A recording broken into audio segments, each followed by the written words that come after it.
Hi everybody, it is Julie. Welcome back to Pages and Pens. Today I am here with the intro to my March vlog style wrap up. So let's jump right into it.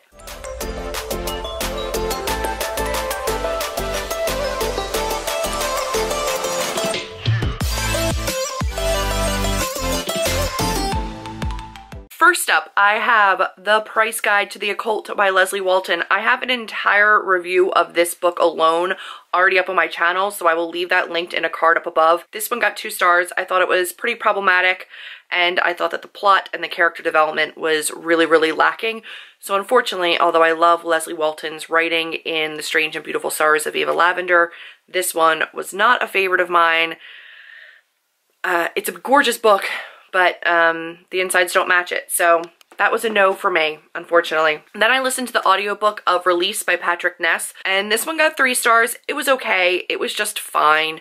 There was 2 different storylines taking place at the same time. The one storyline I didn't understand at all. It was like the storyline of a ghost or this girl that had been murdered. I didn't love the love interest that he was trying to get over and the way that he treated his current love interest, but it did have great diversity in it. I thought that was really cool. Again, another book that heavily featured religion. That's just not a favorite of mine, so that was just a 3-star read for me. House of Leaves. The buddy read for this was really cool. I loved reading this with everybody, although I think I'm the only person that read it all the way through as of filming this. Amber's still gonna finish. I don't know if Natasha is. I don't know if Chelsea is. But a lot of you guys started joining in on Instagram and on Twitter and using the hashtag, and I loved that. And I love seeing how many of you guys went and got this after I started talking about it. The experience of this, I pretty much tweeted. It was insane. It was really intense, and parts of it definitely creeped me out. Parts of it were scary to me, but not in like a horror thriller way. It follows 2 different storylines. It follows Johnny, who has acquired this box, like this giant chest of papers about the house. It also follows Navy and Karen, who are the owners of the house, and their children, Daisy and Chad. It follows this team of people that Navy brings in to kind of look into the house. I didn't love Johnny's viewpoint. However, I did find it interesting to kind of see his decline into madness studying the house. But I was really definitely more interested in the main storyline of the house. Essentially, you have Navy and Karen who have moved into this house to kind of bring their relationship back together. They just need to reconnect. So they've moved into this quaint Virginia home, and then hallways and doorways start appearing, and the house's dimensions shift, and it becomes a freaking ride. And I loved the formatting of this. It's definitely a very strange formatting, you guys know that. I split up all these pages, and then there was a jump in one chapter where you finished an entire other day's worth of reading, and I didn't know that it was going to jump ahead because it was in a footnote. And then the entire appendix and exhibitions in the back are referenced throughout reading, so those pages didn't need to get added into the end of the buddy read. But it was really hard to split up because the footnotes do have you jumping forward and backward. So I started marking where I jumped forward to read with a date, and then that way when I reached there again, I didn't read it again. There's people that said that they didn't do that. They just read it chronologically straight through and they didn't jump forward. I really enjoyed the experience of reading it the way that I did. I loved the experience of reading it on Twitter and seeing you guys' reaction along with mine. It was a mind fuck. It really was. And you started to feel crazy, and you started to feel like nothing was making sense. And at the end of this, you still don't have answers. This was, I think, for the reading experience alone, such a unique and awesome thing. And I'm really impressed by it. So I gave it 4 stars because I really didn't love Johnny's viewpoint and his kind of narrative through the footnotes, but I understand why they were necessary to a certain degree, because it really does show how obsessed you become with the book, and it does lend to your own paranoia and your own kind of obsession with the book because you're reading through him and you get emotionally invested in his character, and it starts to influence how you start viewing the house as well. So I understand why it was done. I just didn't love it as much. So that one was an amazing experience of a read, and I will forever be glad that I did it this way, because I don't think without a buddy read I would have had the same motivation. But once you're in, once you reach a certain point, man, you are so invested. It is so so cool. Then I did a huge buddy read of Furyborn by Claire Legrand. That was an amazing, amazing buddy read, and I will have everybody that I buddy read with listed in Goodreads in my review. They're all linked. Definitely check out my Goodreads review of this if you're interested in who I buddy read with. The review itself linked in the description box down below. I did pre-order Furyborn from Books and Wonder, personalized and signed to myself. It was an extra expense, but this was an e-arc that I loved. This follows two different women 1,000 years apart. Raelle, who is the Sun Queen, and she goes through this giant trial because there are magic wielders in this world, but very few who can wield all of them, and she can. So she is one of the prophesized queens that can either bring their world to great heights or to ruin, and they put her through these trials to kind of qualify her as being the Sun Queen. She has a love interest in Aldrich, Prince Aldrich, who is so amazing, and this amazing female friendship in Lude. Both of our female main characters are bisexual. There's amazing representation throughout this book. We know from like the beginning of the book that there has been a killing, that the king is dead, that the angels have been locked away, and then you follow 1,000 years later in dual POVs, switching back and forth chapters, and you follow Elena. Now, Elena is also showing signs of magic, but magic doesn't really exist in their world anymore, and Raelle's story is really just a fairy tale that people tell but don't really believe in, and Elena is an assassin who is trained by her mother. She's really just out there to protect her family and protect her brother, Remy, and again, just this amazingly strong female character, very sex positive, super awesome, and she goes through some trials and tribulations as well, and the way that the two women mirror each other and the way their experiences mirror each other, even a millennia apart, 1,000 years apart. Some of my favorite characters in this are side characters. I loved Zara, who is, I won't tell you who she is, but Zara is one of my favorite characters. Also Simon. Simon is the wolf, or this like scarred figure that kind of shows up in Elena's life as somebody who blackmails her basically into helping him, and his backstory is phenomenal and his character is great. And all I will say are low slung linen pants, guys. This guy is a dreamboat in my eyes. I really, really like him. Also, these angels come into play in both storylines. I was very enthralled. There were minor issues that I did take with plot progression, character progression, things like that, but the reading experience itself elevated it to a 5-star read, so I did end up giving this 5 stars. Freaking loved it. I've encouraged a ton of people to go and pre-order it from Books of Wonder signed, or just pre-order it in general. There's a pre-order campaign also going on. I'll catch up with you guys when I read something else. I finished another book. I finished The Beauty of Darkness by Mary E. Pearson, and I didn't love it, guys. I gave it 3 stars. It might have actually even been a 2-star. That's how frustrated I am with this series. If you follow me on Instagram stories, you know that I did a whole rant. I got to the end of this book, I had like 100 pages left, and the massive epic battle that this entire trilogy has built up to hadn't started yet. 100 pages. And there was still a love interest that was like in a quandary. There was this entire giant evil that this entire series had led up to that hadn't been addressed, hadn't started the war yet, this battle that was coming. Conclusion of this really felt like Mary E. Pearson was afraid of the ending or doing it wrong, and so she just rushed through it. It felt like at that point, after reading the ending, that so much of the earlier works and the length of this book and earlier works was stalling because she didn't know how to wrap it up. It was just elongated and added extra to in order to prolong having to write the end of this, which I don't think was written well, which hurts my heart because I love Mary E. Pearson as a person, but this was the most disappointing conclusion to a series I think I've ever read, and I've read Sarah J. Maas. So that's saying something. I love the princess in this. Book 2, she rocked my freaking world. She was so badass, so feminist, had so much agency. She was taking charge of things. In this book, she starts to backslide when she should be going forward. There's an entire relationship that is cultivated in the last maybe 100 pages.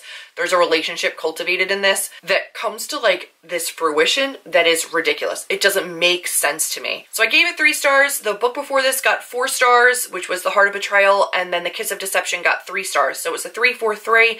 So it averages out to about 3.5 stars for the whole series. I think the characters in this were strong. The characters characters in this were amazing. The actual plot and the plot development really, really, really let me down.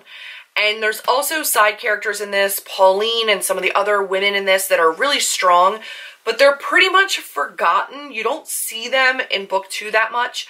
And then they're trying to throw, Mary tries to throw them in this book in a really meaningful way when they've been out of the story for way too long. Also, I would like to point out that I had a very, very easy time putting this down and forgetting about it.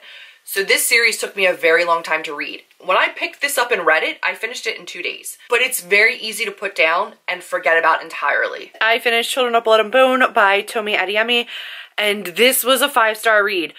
Probably a 4-star read for like technical writing, story, plot, character, but 5 because of enjoyment, message, and reading experience.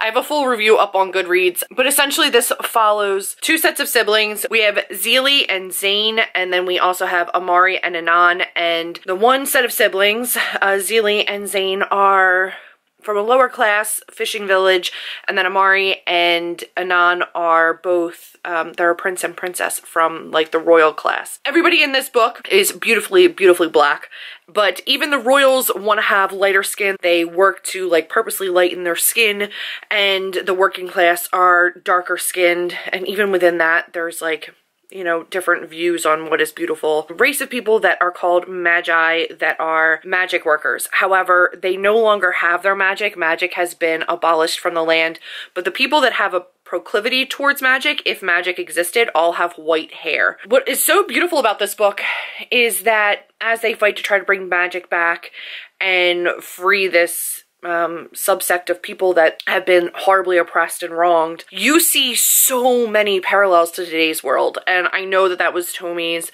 idea, that was the concept, you know, it was a fantasy world that is very much parallel to our own world right now. And the message in this is so strong and so powerful and so beautiful.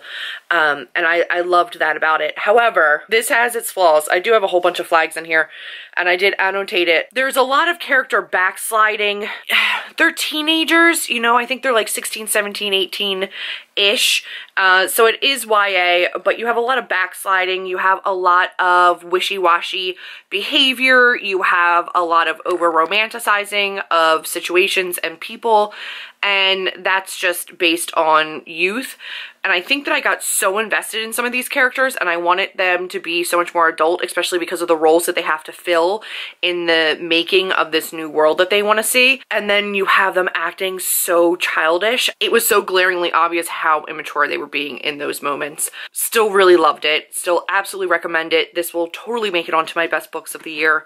I know that already. I will say right now, there are trigger warnings for sexual assault, for attempted rape, for murder and gore and violence, domestic assault, all kinds of torture. Like, it's a very, very brutal fantasy world about oppression and overcoming oppression. If you're super sensitive to scenes of torture and things like that, there's a couple in this that are pretty extreme, so you just want to know that ahead of time going into it. But absolutely recommend this. I thought it was a gorgeous book. I'm very excited for book 2. Cannot wait. Will definitely be contacting the publishers when it gets close to publication date and hopefully getting my hand on an ARC, because your girl needs it right away. I also finished the audiobook for Scrappy Little Nobody by Anna Kendrick, and I loved it. She did the narration for it, and I loved hearing her read it. She's so snarky and witty, and it was funny, but it actually had like decent life lessons in it, and she's so relatable, so I really enjoyed that read. And then I also finished Born Sinner, which was my Throwback Thursday for April, so I'm not going to go into any detail on that, but you can wait and see that Throwback Thursday on the 3rd Thursday of April to see my thoughts on Born Sinner by S.L. Jennings, which is a paranormal romance. It's not like erotica, it's a paranormal romance-ish book, so I reread that and annotated that for Throwback Thursday. I gave Scrappy Little Nobody 4 stars. So 5-star read, 4-star read, and I'm not telling you a star read. So that is that for right now, and I'll check in with you guys later. I finished The Rules of Magic by Alice Hoffman. I just returned the book. Shit, who was it? Yeah, Alice Hoffman. I just returned it. to the library, but I will put up the cover right here. This was really, really cute. This follows the story of the ants from Practical Magic. It was really cool to see the backstory. I haven't actually read Practical Magic, like the actual first book. I've only seen the movie, but it was really neat getting more information about the ants' backstory and their brother and their cousin, and just kind of how generationally this family has worked. And it was really, really interesting. It was a really cool audiobook. It was a really fun, really quick listen. And you guys know I've been in a super, super witchy mood. So I would say probably a solid 4 stars. It wasn't anything life-shattering, world-changing, but it was really fun to listen to. So I would definitely say if you're in the mood for a witchy book, that would be a good one. I finished Scythe by Neil Shusterman yesterday. This was my buddy read with Chelsea from Chelsea Darling Reads, and we both ended up, I think, giving it 4 stars. I really liked the end of this, but until the end, I was not really truly invested. It was a 3-star read, like a solid 3-star read all the way up until the end. And then I bumped it to 4 stars. But what I will say is that this read a lot like a movie. Like, you are in these characters' heads, but you end up only getting like the surface version of them. And I felt like I was skimming over what they were really feeling, what they were really going through. And it wasn't until the end that you really started to get more invested in things. So there's also journal pages that are in this story that don't really have true meaning until the middle of the book when you understand the political intrigue going on. Until then, they're just kind of like filler. It doesn't make sense. Like, some of those journal pages don't really start to connect with you until you understand more of the story, but they still start at the beginning. So for me, I wasn't really understanding their point in the story until later in the story.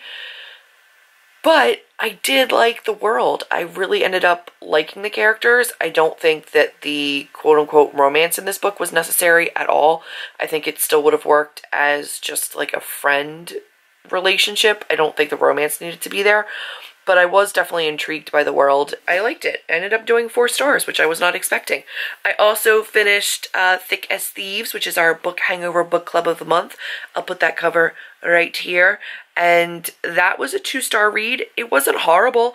It wasn't great in terms of like the smut factor. And it actually had a lot of world and character building, which I didn't mind, but I really didn't care either. Like, that's kind of not why I was there. And I don't plan on continuing with this series, so for me it was just kind of something extra. But I was interested to see how witches and male witches and just kind of like the structure of their magic system worked and how their world worked, essentially. It was an interesting read. I didn't hate it. Guys, I just realized while I was updating and going through and editing my footage of my vlogs for this month that I forgot 2 books. One was the audiobook for Dear Martin by Nick Stone, which I really did enjoy. I think I gave it 4 stars.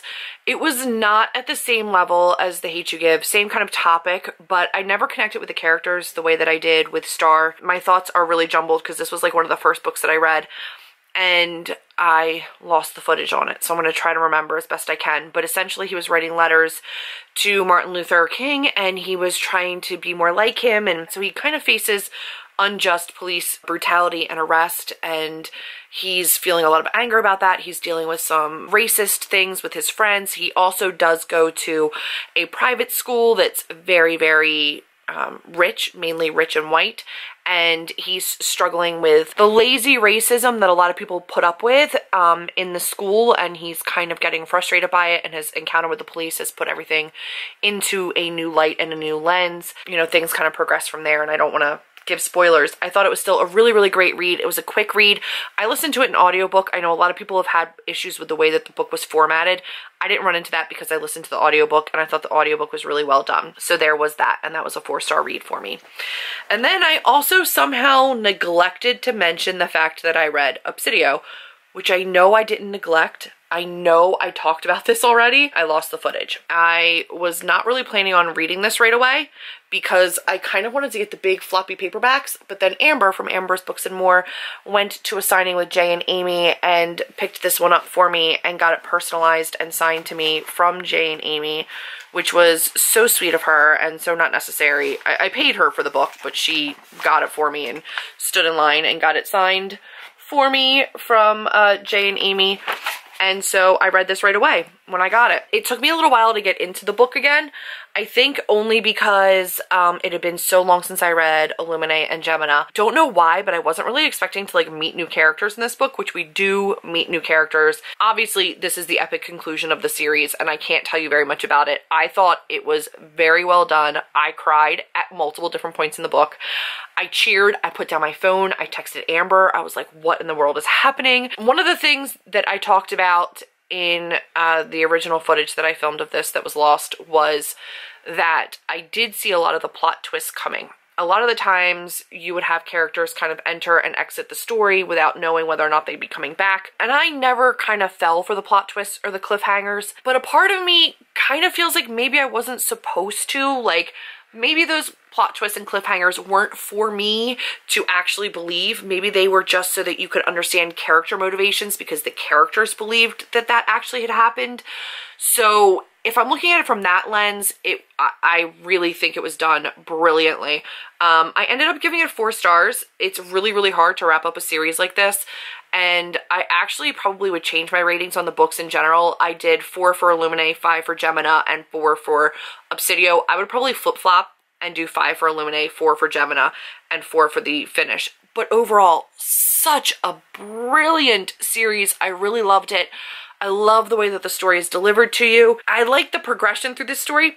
I don't love the ending, and I don't want to get into like spoilers because obviously I can't tell you what my issues were with the ending without spoiling it. Not how I would have done it, but I understand why they did it the way that they did it. I still really, really loved it. I enjoyed it. I definitely am going to go and purchase the other 2 now in hardback. It was so much fun, and I know that they're doing another collaborative series, and I'm here for it. I'm 100% on board. I read some things. I read The Mistake by Elle Kennedy, which was book number 2 of the Off-Campus series. I also finished The Score from the Off-Campus series. Both of them were 3-star reads, I believe. I started the 4th one, but have gotten nowhere near finishing it. So that is an update for this particular reading vlog as well. Then I also finished another book that I cannot rave about enough, guys. I finished Toil and Trouble. It says 16 Tales of Women in Witchcraft. It's actually going to be 15 Tales of Women in Witchcraft. This was edited by Jessica Spotswood and Tess Sharp. I got this as an ARC from Harlequin Teen. This does not come out until August 28th of 2018. I have a full review for this up on Goodreads where I break down each individual story that's in here. There is one that's in here that is by Tristina Wright. I don't know the name of it. The Only Way Back. And it has been removed from the finished copy of this book because of sexual assault allegations. She was one of the YA authors that kind of came under fire, and Harlequin Teen decided to remove her from the book, which I'm so glad they did because this is a super empowering, feminist, amazing, amazing anthology about women in witchcraft, about so much more than like witchy stories. They center around bullying and rape and sexual assault and sisterhood and friendship and strong women and overcoming, and there is this underlying like witchy magic vibe to everything, but like magic in the way that like when women use their voices and when women share their true power, they're just inherently magical. And it is so beautiful, and some of these stories are going to stick with me for so long, and I honestly cannot rave about this enough. There were a couple 2-star reads in here that I just didn't connect to, but the majority of them were 3, 4, 5-star, lots of 5-star at the end. The last story in this one is going to stay with me for so long. It is a gorgeous, gorgeous anthology, and I have not read an anthology maybe ever. I don't know. I certainly don't read them often, but this is one that I'm going to rave about. You guys are going to hear about it from me a lot. You're going to hear about it come the actual like release date. I might try to do an individual review of this book and the stories that are in it because I feel so strongly about it. I really, really hope that you guys can get your hands on an ARC of this through NetGalley. You know, if you contact Harlequin Teen, just try to get your hands on it. At the very least, when it comes out in August, definitely pick up a copy because it is gorgeous. It is so well done. Up here I have each of the stories kind of quartered off, and then on the side I've got blue for where I had like notes about things that just really stuck out to me. But the entire thing is annotated, so like even if there's not a little tab on a page, I still underline and annotate it. I marked the crap out of that arc. It was so, so beautiful. I gave it 4 stars overall just because there were a couple of 2-star reads, but the majority of them I really, really loved. And I hope you will go to my Goodreads and check out my actual review for all the stories. So that has been all of my reads for the month of March. April is going to be very exciting for me. For the month of March, I did read 14 books. Also going to be including The Mistake by Elle Kennedy because I didn't put it into my wrap-up for February. So I'm mentioning 15 books in this wrap-up, but one of them I did finish last month I just hadn't talked about. 2 5-star reads this month with Children of Blood and Bone and Furyborn, which were freaking amazing. House of Leaves, Dear Martin, Scythe, Scrappy Little Nobody, Rules of Magic, Obsidio, and Toil and Trouble were all 4-star and like high 4-star, amazing, amazing books. 3 stars were The Mistake, The Score, Heart of Betrayal, Born Sinner, and 2 stars were The Price Guide to the Occult and Thick as Thieves. No 1-star reads this month, so not too shabby.